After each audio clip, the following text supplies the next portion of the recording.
Shalom, bien-aimés dans le Seigneur, nous continuons avec notre méditation sur le thème des traumatismes au succès.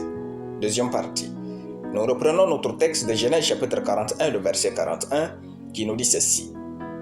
Pharaon dit à Joseph, « Vois, je te donne le commandement de tout le pays d'Égypte. » Alléluia.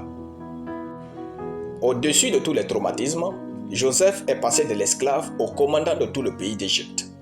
Pharaon lui dit, « Vois, je te donne le commandement de tout le pays d'Égypte. » Quand vous avez Dieu dans votre vie, votre passé ne ressemble jamais à votre futur. Hier, nous disions que Joseph a vaincu tous ses traumatismes en menant 4 actions. 1. Joseph était conscient que Dieu était à ses côtés.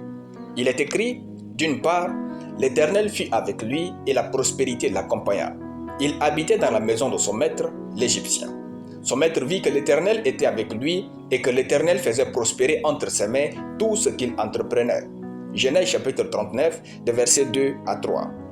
Et d'autre part, l'Éternel fut avec Joseph et il étendit sur lui sa bonté.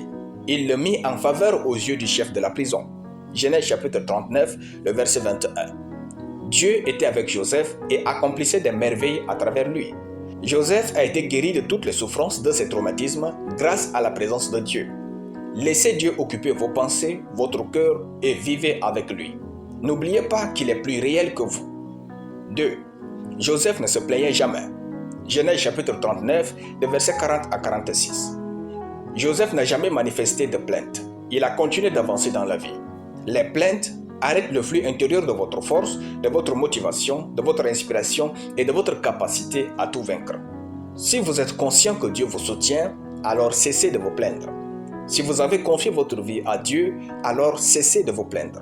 Vous n'êtes pas là où vous désirez, mais vous n'êtes plus là où vous étiez. Soyez donc reconnaissant. Face à un nouveau défi, cherchez quoi apprendre pour grandir. Apprenez à rester focus sur Dieu durant les troubles. Ne vous plaignez pas. Évitez les gens négatifs quand vous traversez un moment difficile. Ne vous plaignez pas. Alléluia. Nous allons prier. Père éternel et tout-puissant, je te rends grâce pour ta parole. Je déclare que je suis de ceux qui progressent dans la vie malgré les difficultés sans jamais s'arrêter. Car Dieu est avec moi et me conduit de gloire en gloire au nom de Jésus. Amen. La lecture biblique en une année, Ésaïe chapitre 30 à Ésaïe chapitre 35. Soyez bénis, c'était le pain du ciel.